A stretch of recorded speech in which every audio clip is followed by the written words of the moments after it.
네, 금으로 칠한 시한폭탄이라는 제목으로 하나님 말씀 함께 살펴보도록 하겠습니다. 우리는 생각보다 눈에 보이는 것에 많이 휘둘리고 현혹됩니다. 특별히 우리가 가장 많이 접하는 시각적인 어떤 매체, 통로라고 하면 가장 첫 번째가 TV가 있을 겁니다. 우리가 TV를 보게 되는데 TV나 다양한 매체들을 통해서 프로그램들을 시청하게 되면 이제 이 요즘 TV 프로그램 평론가나 아니면 이제 프로그램에 대해서 이제 평가하는 사람들 그런 사람들이 좀 이 추구하는 방식, 어떻게 해야 시청률이 잘 나올까, 어떻게 해야지 사람들이 어떤 그것을 주목할까 봤을 때 기본적으로 그 가장 밑에 기조에 깔려 있는 것이 뭐냐면 분노입니다. 분노. 좀 저걸 보고 화가 좀 나야지 사람들이 그걸 시청한다고 합니다. 예를 들어서 이혼숙녀 캠프 그거 보면 화가 나잖아요. 그 화가 나는 거를 막 TV 앞에 대고 내가 막 스트레스 해소하듯이 화를 막 내뿜는 그 마치 도파민이 터져 나가고 막 그런 내가 화를 내면서 그런 쾌감을 얻거나 욕을 하면서 그것들을 해소시키는 일들이 있어야지 좀 시청률이 잘 나온다고 합니다. 그래서 이혼숙녀 캠프나 그런 뿐만 아니라 요즘 관계가 깨진 어떤 가족들이나 아니면 금쪽이나 다양한 저렇게 살지 말아야지, 진짜 저렇게 살면 안 되는데 안타깝지만서도 우리를 화나게 하는 프로그램들이 대부분 시청률이 높다고 합니다. 반대로 좋은 것만 보여줘야 되는 또 이 매체가 있는데 그것은 바로 요 유튜브나 아니면 SNS 소위 말하는 페이스북이나 인스타그램 이런 데는 어떠냐면 좋은 것만 계속 보여줘야지 좋아요도 많이 누르고 팔로우가 많이 늘어난다 합니다. 왜냐하면 거기서는 내가 선망하고 내가 욕망하고 내가 바라는 것들을 대신하고 있는 사람한테 끌리기 때문이죠. 즉 어쩌면 어떤 A라는 한 사람의 삶의 전부가 아니라 극히 일부의 한 사진이나 한 영상이지만 그것이 마치 그 사람의 전부인 것처럼 포장된 그런 현실을 우리가 바라보면서 그 사람들을 욕망하게 되고 그 사람들을 부러워하게 되고 그 사람들의 어떤 가진 것, 누리는 것들에 대해서 어쩌면 안 좋은 마음으로는 시기 질투, 좋은 마음으로는 부러워하는 그 모습들이 어쩌면 이 시대를 살아가는 대부분의 사람들의 모습이 아닐까 싶습니다.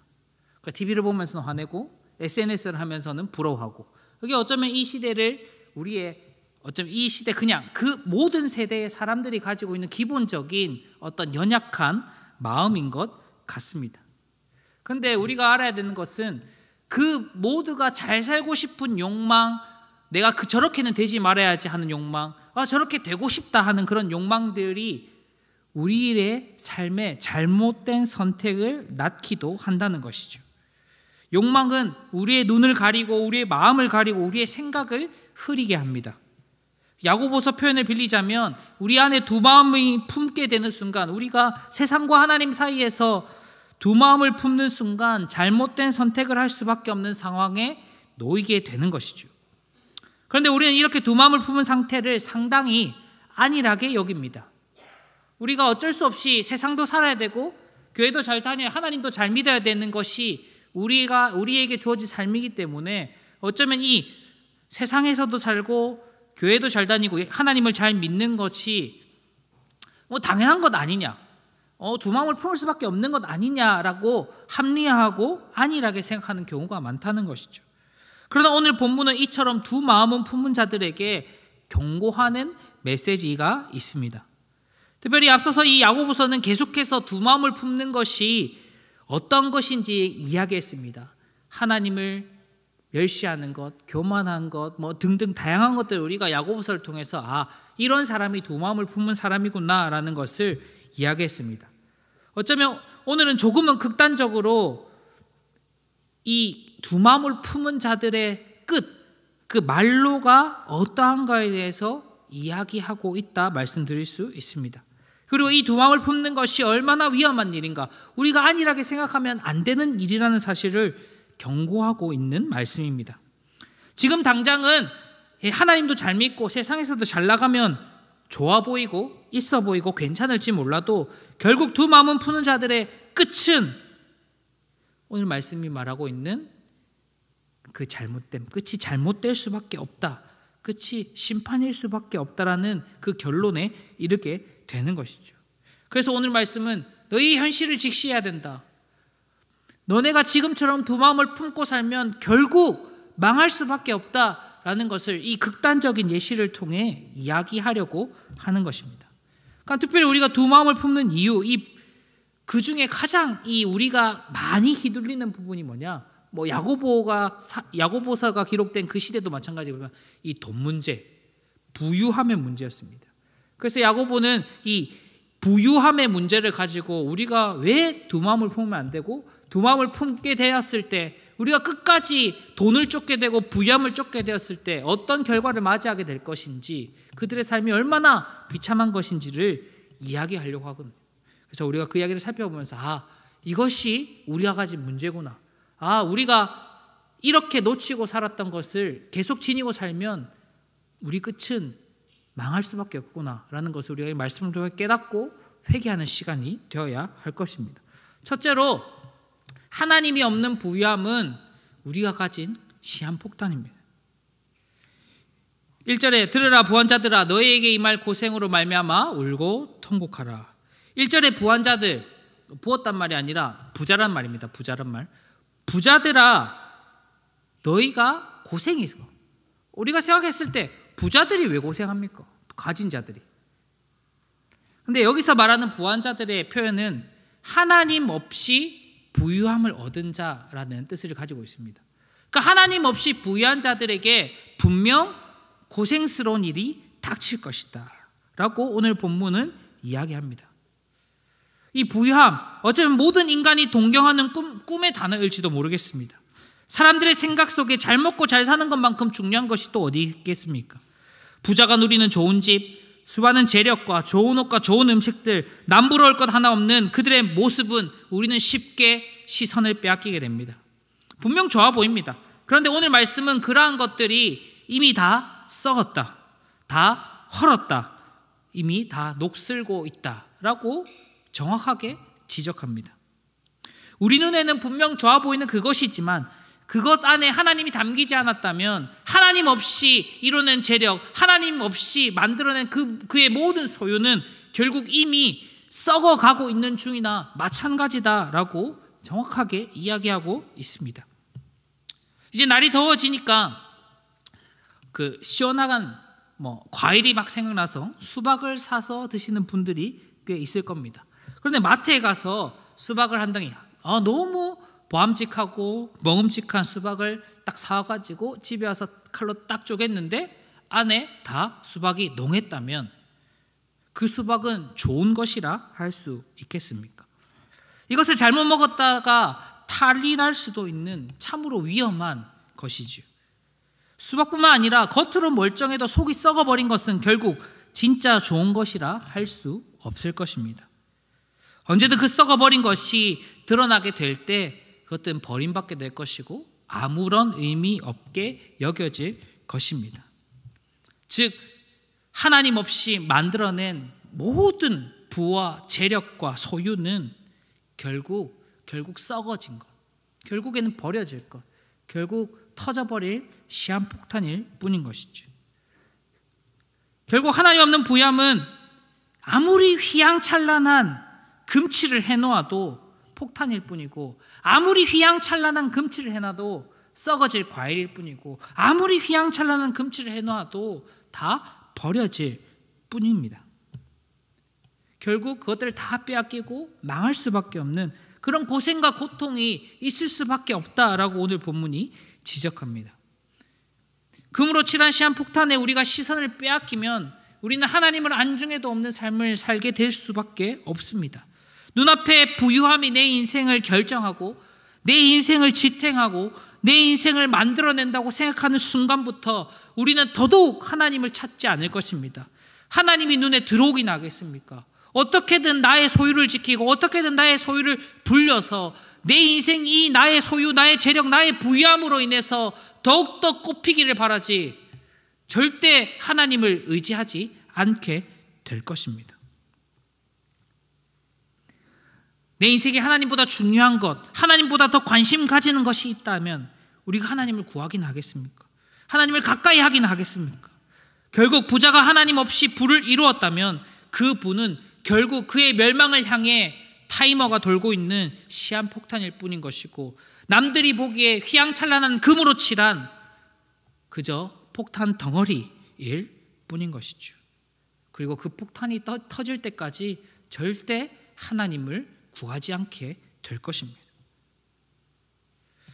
오늘 본문 이러한 자들을 향해 울고불고 통곡해야 한다라고 이야기합니다. 많이 가진 것이 무엇이 아쉬워서 울고불고 통곡을 합니까? 결국 우리의 인생의 가장 슬픈 일, 가장 비참한 일은 하나님을 모르는 일인 것이죠. 내 인생에 하나님이 없는 일인 것이죠.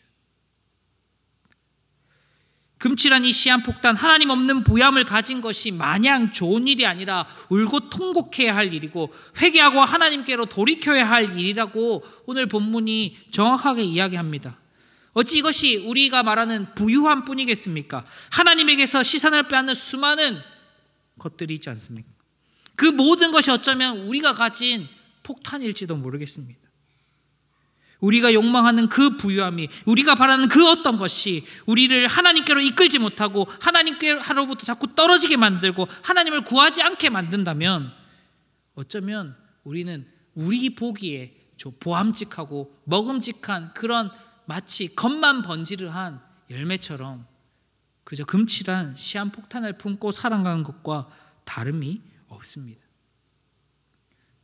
내 안에 그런 것들이 있다면 그것들을 다 버리고 울고불고 통곡해야 할 때입니다. 회개해야 할 때야 하는 것이죠.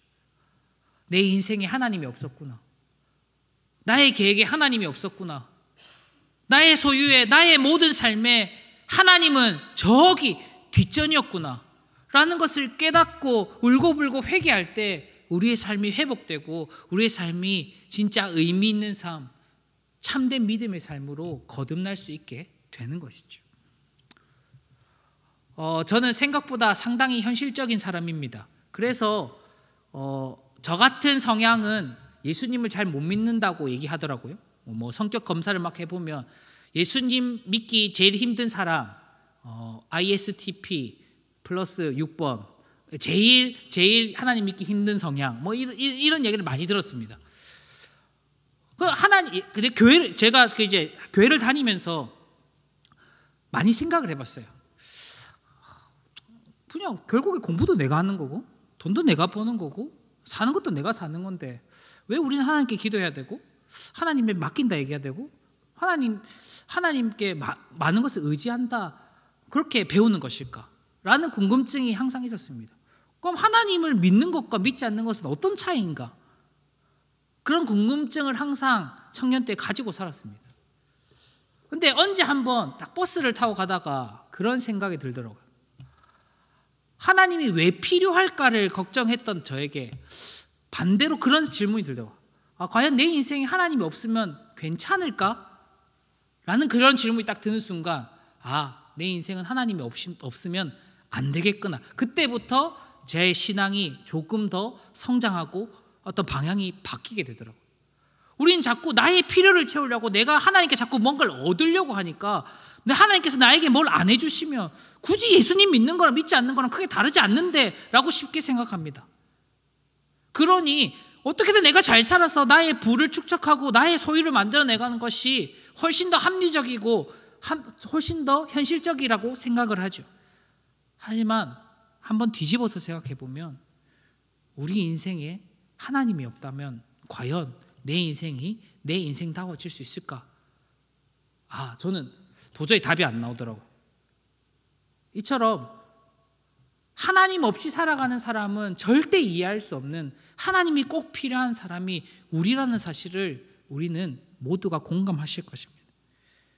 이처럼 우리가 하나님을 가까이 하지 못하게 하는 수많은 그것이 관계일 수도 부유함일 수도 다른 어떠한 것일지도 모르겠지만 그런 것들이 있다면 이 시간 다시 한번 내 삶을 돌아보고 회개하고 애통해하면서 다시 한번 하나님과의 나의 관계 내 인생에 하나님이 이만큼 중요한 분이시구나 깨달아야 두 마음이 아니라 온전한 한 마음으로 하나님 사랑하며 믿음의 삶을 살아갈 수 있음을 꼭 기억하시길 바랍니다. 두 번째는 억울함이 담긴 부유함은 결국 그들에게 시한폭탄일 뿐입니다. 4절 말씀에 품꾼이 주지 아니한 삭새 소리가 들린다. 추수한 자의 우는 소리가 만군의 주의 귀에 들렸다. 이 하나님 없는 부유함, 특별히 이 부유함을 만들어내는 방법들이 참으로 불의하고 악하다는 것이죠. 하나님 없는 부유함의 실체는 불의와 폭력으로 쌓은 부유함일 뿐입니다. 아무리 그 사람이 선한 마음과 선한 뜻을 품고 잘 살아온 독직하고 뭐 부자고 가쁘고 뭐 할지라도 하나님 보시기에 그의 삶이 과연 의로운가에 대해서 질문했을 때 그것이 이 사람은 하나님 믿지 않지만 하나님 없이 잘 살았기 때문에 의롭게 돈 벌었습니다. 과연 그것을 100% 장담할 수 있을까요? 초대교회 당시 부유한 자라고 하면, 부자라고 하면 뭐 장사를 잘하는 사람도 있었겠지만 대부분은 땅을 가진 사람들입니다. 쉽게 말해서 우리가 소위 말하는 지주라고 하죠. 지주들이 대부분 부자입니다. 그 지주들이 이제 소작농들을 불러서 농사를 짓게 하고 그것으로 자신의 배를 불리는 것이죠. 근데 그 과정 속에서 그들이 일한 임금을 충분히 쳐주는 게 아니라 소위 말하는 최저반 아니면 그냥 그 최소한의 임금도 못 미칠 정도로 그래 내가 안 주면 너네 어떻게 먹고 살 거야 하는 그런 폭력과 협박으로 그런 불의함으로 그들의 부유함을 축적했던 것이죠. 그래서 야고보서는 그들을 향해서 그렇게 축적한 부유함, 하나님 없이 만들어낸 그런 부유함 너희에게 독일 뿐이야, 너희에게 시한폭탄이 폭탄일 뿐이야 라고 지적하고 있는 것이죠. 세상 사람들은 그렇게 다 살았겠죠. 그러다 보니 그렇게 살다가 예수님 믿은 사람들이 그렇게 안 살려고 했겠지만 다른 사람들 다 그렇게 사는데 나라고 그렇게 하지 못하는 이유가 어디 있겠습니까? 30년 동안 그렇게 지주처럼 살아왔는데 갑자기 예수님 믿었다고 소작농들한테 잘해주고 더 베풀고 더 사랑하고 하는 것들이 쉬울 것 같습니다. 아마 그들도 어려웠을 것입니다. 그러니 이 지도자 야고보는 그런 신자들에게 그렇게 살면 세상처럼 똑같이 살면 안 돼. 그렇게 살면 하나님 기뻐하시지 않으셔 라고 이야기하고 있는 것이죠. 그렇다 보니 그 불의한 재물, 폭력과 억압으로 얻어낸 그 부유함 안에는 그 연약한 자들, 가난한 자들, 부족한 자들의 억울함과 절규와 신음이 담겨 있을 수밖에 없는 것이죠. 불의하게 쌓은 부유함에 담긴 그 억울함은 누구도 해결해 줄 수 없을 것 같습니다. 빈익빈 부익부, 가진 자들만 더 가지게 되는 악순환만 반복하게 되는 것이죠. 그것이 세계 역사였습니다. 그러나 4절 말씀은 이야기합니다. 만군의 주가 하나님이 그 소리를 들으셨다. 하나님께서는 이 연약한 자들의 신음과 절규를 들으셨습니다. 그리고 지금도 듣고 계십니다. 이스라엘 백성이 애굽에서 종노릇 할 때 하나님께서 그들의 신음과 절규를 들으셨던 것처럼 연약한 자들의 신음과 절규를 들으시고 지금도 그 불의 앞에 아무것도 할 수 없는 연약한 자들을 지켜보고 계시고 그들의 신음과 그들의 절규를 듣고 계십니다. 우리 눈엔 아무 일도 일어나지 않는 것처럼 보이지만 하나님께서는 그 불의한 자들을 불꽃 같은 눈으로 지켜보시고 연약한 자들을 살피심으로 그 불의를 결국에는 심판하실 것입니다. 하나님 없이 얻은 그 부유함, 불의와 폭력을 얻은 그 부유함을 내버려 두지 않으실 것입니다. 결국 그들의 부유함은 그저 급으로 채워놓은 시한폭탄일 뿐이기에 하나님의 때가 이르면 그 폭탄은 터질 수밖에 없습니다. 결국 그렇게 불의로 모은 부유함들 하나님 앞에 종이 조각처럼 다 허무하게 없어져 버리겠죠. 그런데 문제는 이 땅의 교회들이, 신자들이, 성도들도 그 눈에 보이는 휘황찬란한 그 금칠에 현혹되어서 크게 다르지 않는 삶을 산다는 것이죠. 예수도 잘 믿고 부자도 되면 당연히 좋지요. 하지만 하나님이 세우신 질서, 하나님이 세우신 그 정의, 하나님이 허락하신 그 부유함이 아니라 하나님 없는 부유함, 불의와 폭력으로 부유함을 축적하려 하는 그런 모습들이 여전히 우리에게 남아있음을 우리는 발견해야 합니다. 한순간인 것이죠.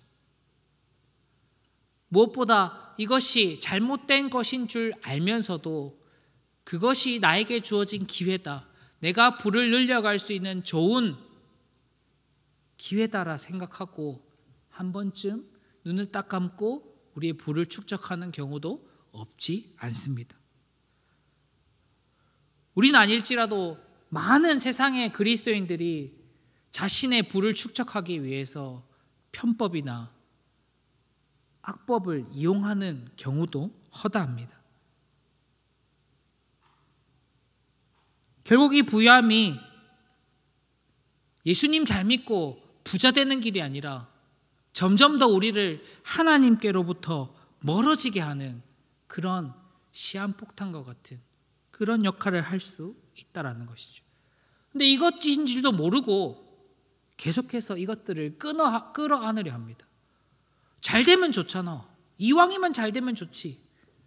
이왕이면 예수 잘 믿고 부자도 되면 좋지. 돈 잘 벌면 좋지. 라는 그 말 때문에 우리가 점점 하나님보다는 잘 되는 것에 매몰되어 있는 것은 아닌가 살펴보아야 합니다. 야고보서는 계속해서 이를 경계하고 있습니다. 예수님 잘 믿는다, 하나님 잘 믿는다라는 것으로 포장되어 자기 욕심과 자기의 뜻을 추구하며 자기의 소유를 쌓고 있는 것은 아닌가 우리는 돌아보아야 할 것입니다. 마지막으로 금치를 했어도 시한폭탄은 결국 터질 수밖에 없습니다. 아무리 좋은 것을 갖다 바른다고 해도 폭탄은 터질 수밖에 없는 것이죠. 5절 말씀에 이렇게 되어 있습니다. 사륙의 날에. 쉽게 말해서 이 사륙의 날은 가축 잡는 날, 소 잡는 날입니다. 쉽게 말해서 돼지 잡는 날. 우리 소 잡는다, 돼지 잡는다 하는 날은 잔칫날 아니겠습니까? 그들에게는 사륙의 날이고 하나님 입장에서는 잔칫날입니다. 그런데 그 잔칫날이 오기까지 이 부유한 사람들, 부자들은 땅에서 사치하고 방종하고 자기 소유를 채우고 자기 만족에 열심히 살아간다 얘기합니다. 결국 그것들이 그들의 마음을 살찌운다라고 5절 말씀은 이야기합니다. 이 마음과 영혼에 살이 찌면 우리는 점점 무뎌집니다. 몸에 살이 쪄도 우리 몸이 둔해지는 것처럼 우리의 영혼도 우리의 마음도 이 부유함이나 하나님이 아닌 다른 것들로 자꾸 살찌우게 되면 하나님에 대해서, 하나님 말씀에 대해서 점점 더 무뎌지게 됩니다.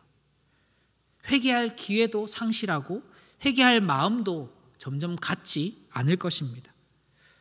뿐만 아니라 하나님이 원하시는 그 공의, 이웃 사랑, 긍휼, 거룩함, 진실됨, 이런 것들과 전혀 상관없는 삶을 너무 당연하게 살 것입니다. 결국 자기밖에 모르게 되고 자기 중심의 교만한 삶을 살게 되겠지요. 거기서 끝나지 않습니다. 뭐라고 얘기냐면 정죄하고 죽인다. 그 악인들은 불의로 부유함을 얻은 그 시한폭탄을 가진 자들은 자기들만 망하는 게 아니라 옆에 있는 의인들까지도 정죄하고 죽인다. 예수 믿는 사람들까지도 정죄하고 죽여서 그들처럼 살게끔 만든다라고 이야기하는 것이죠. 신자를 억압하고 정죄하고 죽이는 것, 그들의 자기 중심적인 삶이 사람들이 가진 특징입니다.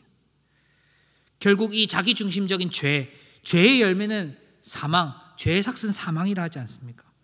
이 죄는 자기 자신만 죽이는 것이 아니라 자기 주위의 사람도 죽입니다.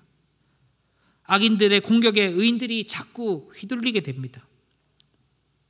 우리도 사람인지라 잘 먹고 잘 사는 것 보면 시선이 가고 잘 되는 사람 보면 왠지 한 번 더 쳐다보게 되고, 그런 것이 어쩌면 인간의 연약함인데, 그러다 보니 그 세상의 공격에 자꾸 휘둘리게 되는 것이죠.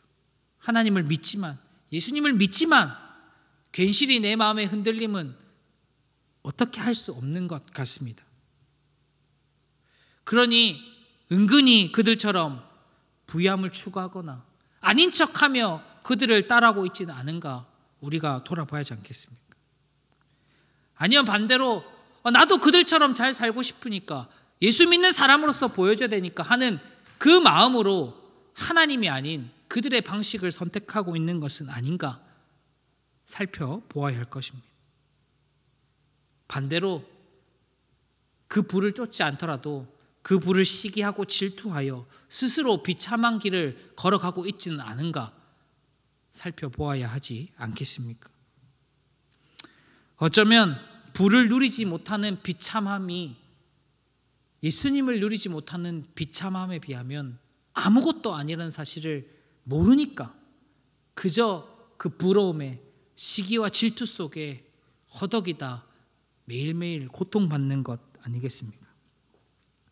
모두 다 가져도 주님을 가지지 못한 삶보다 모든 것 다 가지지 못해도 주님 한 번 얻으면 그것이 가장 복되고 행복한 삶이라는 사실을 우리가 잊고 살아간다면 우리가 이 세상에서 얻을 수 있는 진정한 복, 행복은 어디에 있겠습니까? 절대 찾을 수 없을 것입니다. 이 사실을 우리가 잊지 않고 붙들고 있을 때 비로소 세상의 공격과 휘둘림에도 흔들리지 않을 수 있게 되는 것이죠. 우리는 연약하다 보니 금으로 칠한 것들을 보면 흔들립니다. 시선이 가죠. 하지만 금으로 칠한 그 시한포각들, 내 인생을 멸망케 할, 내 인생을 좀먹을 그런 것들에 나의 시선을 뺏기는 것이 아니라 친히 우리를 위해 사랑으로 피로 물들인 그 십자가를 붙드는 삶을 우리가 살아야 하는 것이죠. 내 안에 유혹이 있다면 그 모든 유혹과 모든 시험과 모든 것들 다 이겨내신 그 예수 그리스도의 십자가를 항상 묵상하고 기억하는 일. 부유함이 생각날 때마다 스스로 가난해지신 예수님을 기억하는 그 일. 교만해질 때마다 하나님 앞에 가장 낮은 자리로 죽기까지 낮아지신 그 겸손함을 바라보는 일. 그것이 이 땅에서 믿음의 삶을 살아가는 두 마음이 아니라 한 마음을 품은 자들이 갖춰야 할 마음인 것이죠. 우리의 시선은 금칠한 곳이 아니라 어쩌면 피로 물들인 그 십자가라는 사실, 그 예수님의 못자국이라는 사실을 우리가 잊지 말아야 합니다. 그것은 곧 내 인생을 하나님께 맡기는 것입니다. 내가 내 인생을 그 부유함에, 나의 소유에, 나의 열심에 맡기는 것이 아니라 내 인생을 주관하시고 내 인생을 인도하시고 내 인생을 만들어 가시는 하나님께 그 모든 것을 맡길 때 우리는 세상의 공격에도 휘둘리지 않고 휘말리지도 않을 수 있습니다. 그것이 우리는 참 신앙이라 말합니다. 아, 내 인생이 하나님 없이는 안 되는 거구나. 하나님 없이 부유한 것보다 다 잃어도 하나님 한 분 믿는 것, 그것이 더 복된 것이구나. 남들보다 조금은 내가 부족한 듯 보여도 남들보다 예수님 더 잘 믿으니까 참으로 복된 인생이구나. 그렇게 말할 수 있는 인생, 그것을 우리가 믿음이라 이야기하지 않습니까? 근데 대부분 부끄러워합니다. 남들보다 가지지 못한 것에 대해서, 남들보다 누리지 못하는 것에 대해서 대부분 그것들을 시기하고 질투하느라 하나님을 더 가까이 할 수 있는 기회를 많이 잃어버립니다. 어쩌면 그들의 인생은 그들이 믿는 하나님이 책임지십니다. 나의 인생은 내가 믿는 하나님이 책임지시는 겁니다.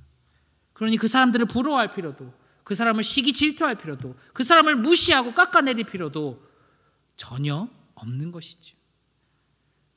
세상은 비교하고 무시하고 추앙하고 다양한 것들로 사람들의 가치를 판단하겠지만 우리 한 사람 한 사람의 가치를 판단할 수 있는 유일한 것은 오직 예수님. 예수님을 얼마나 잘 믿고 따르는가, 얼마나 예수님 앞에 충성된 제자인가, 그것밖에 없다는 사실을 꼭 기억하셨으면 좋겠습니다. 어디 가서 누구랑 딴 사람이랑 나랑 비교하면 내가 그 사람보다 예수님 잘 믿잖아, 하나님 그거 원하시는 거야 라고 담대히 말할 수 있는 그런 믿음의 사람, 그런 예수님의 제자가 돼야지 우리가 이 땅을 살아감에 있어서도 주눅들지 않고 참된 믿음으로 살아갈 수 있지 않겠습니까? 우리 기쁜 교회 모든 가족들이 그런 담대함으로 이 땅을 살아내는 예수님의 제자들이 되기를 간절히 바라고 축복합니다. 아멘.